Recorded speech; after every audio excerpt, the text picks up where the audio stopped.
Hi everyone, my name's Miss Katie and today I'm going to talk to you about tantrums. So today in my class, in our parent connection class, we had two students that attended and one of them had their child having a tantrum in the very moment. What was interesting is that I told that student, the adult student, you can go if you want, we're okay, because it was just two students in class. So I was thinking maybe she feels pressured to stay in class. And meanwhile, her daughter's tantruming I believe the little girl is about 18 months old, tantruming in the background. But what's so amazing is this student, and I'm not going to mention her name because I want to protect her. I just I didn't get her permission, so I'm just not going to tell you her name. But anyway, what was so amazing is that she actually trusted me and the other student and hung in there with us and asked, "What can I do now? What can I do now?" during the tantrum. And I thought to myself, how amazing is this that my student actually trusts me in the process and knows that I'm not going to judge her and knows that I'm here. I am here for sure to help her and support her through this situation. So this is what we tried. I saw the baby crying and she was holding her and moving around and the little girl just kept screaming and crying and crying and screaming and tantruming. And so, what happens when children are tantruming, screaming, crying, and it doesn't stop? This tantrum went on for 45 minutes in real time. So, it started before our class and it was 45 minutes long.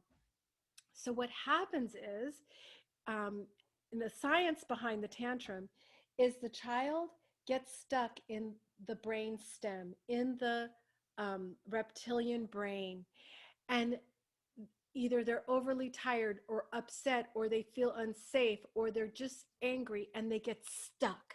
They get stuck in the brain stem part of the brain. They get stuck and it's called a sensorial loop. And it just keeps going and going and going. And if we say, "Stop that crying, you're okay, you're fine, what are you crying about?" The tantrum grows and gets bigger. But when we um, apply empathy, apply different tools, we can actually shrink the sensorial loop until it disappears because they don't last forever. They feel like they're going to last forever. And I could see the frustration in the mother's eyes. I could see just the being on edge and not knowing what to do next and being frustrated and upset and almost wanting to have a tantrum yourself, right? When your child is having a tantrum, you want to have your own tantrum right next to them because it's so hard to get through.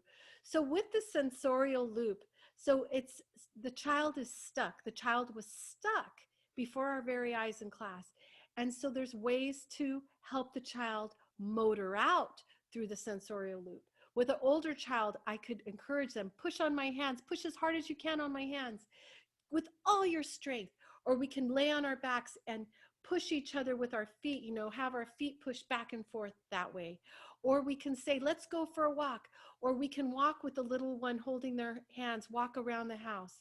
Or we can lay a baby down. Here's my baby, Ruru. We can lay a baby down and get their little feet and go like this with their little feet, motoring out, helping them to pull out that energy. Thank you, Ruru, for helping with that. So just motoring out, okay? Now, when that was not working for this little girl, so what we have an amazing tool that I didn't have in the 90s and 80s to help with my children, and that's our phones. I went to We did this in real time in the class. I went to my Pandora app and I have this station that I go to. It's called Children's Lullaby Radio that plays very calming music. Okay. So it's Children Lullaby Radio. Unfortunately, one of the commercials came up because I don't pay for Pandora, which I probably should because I use Pandora a lot. But this is Lullaby Radio, Children's Lullaby Radio, works like a charm. I would always play it for my grandchildren um, when let's see here, I wanted to show you a picture of my grandchildren there in the background there. For my grandchildren, when I'd have them on Fridays and they needed to take a nap. Okay, so motoring out. So when you okay, so one of the things I ask my students when we were in class, who of you have had a child have a tantrum? Have any of your children have tantrums before? Everybody's hand goes up. Why? Because it's a human experience. It's part of childhood. People, it's part of childhood. If your child's going to have a tantrum, it's where they are in that moment in their development. They need to scream and cry and motor out and learn how to self-regulate the brain. We can help them self-regulate by motoring out. We can help them self-regulate by playing calm music. We can help them self-regulate by playing calm music, patting their backs. I had the student get a little rag, a warm rag, to wipe the child's face to help the child go to a calmer state. We can also use scents. We can use essential oils to help calm the child.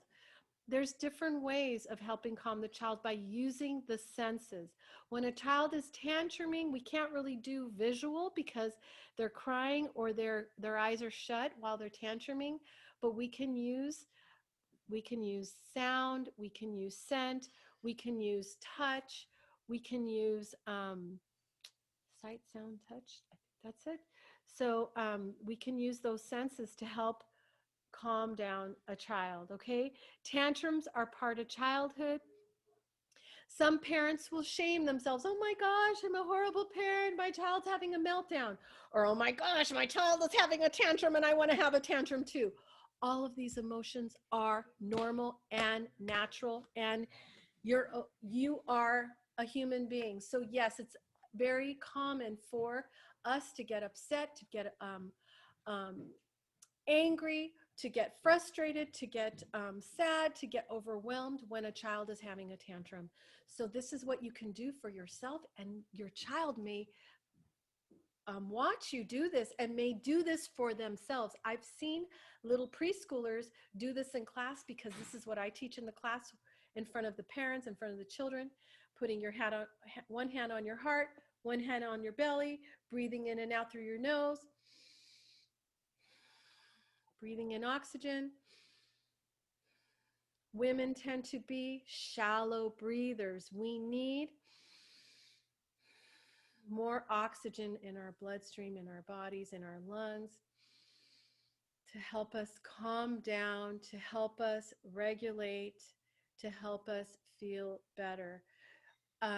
This is how we can go through a tantrum. We can ask the child, are you okay? Mama's here. You are safe. I love you. You're in our home. Everything is safe. You are okay. I am here with you. Are you okay? I'm here with you. And calmly trying to hold the child. In this instance, the child did not want to be held. The child did not want to be touched. But when we played calm music and pet the child, we not pet, but rub the child's back, and that child was able to self-regulate and went to sleep on camera in front of me and the other student, which was quite amazing. So thank you, secret student, for trusting me in guiding you through a tantrum. Wow, we've had our own personal parent education on tantrum, our own personal workshop on tantruming. I feel so lucky. I feel lucky to be your teacher, and I'm your student too. Thank you, everyone. Thank you for joining me on this YouTube on tantrums. Have a great day, and I wish you a tantrum real soon so that you can practice these skills, okay? A easy peasy tantrum that will help you build up your chops on how to deal with tantrums, okay? Have a great day, and we'll see you in class, I hope. Take good care. Bye.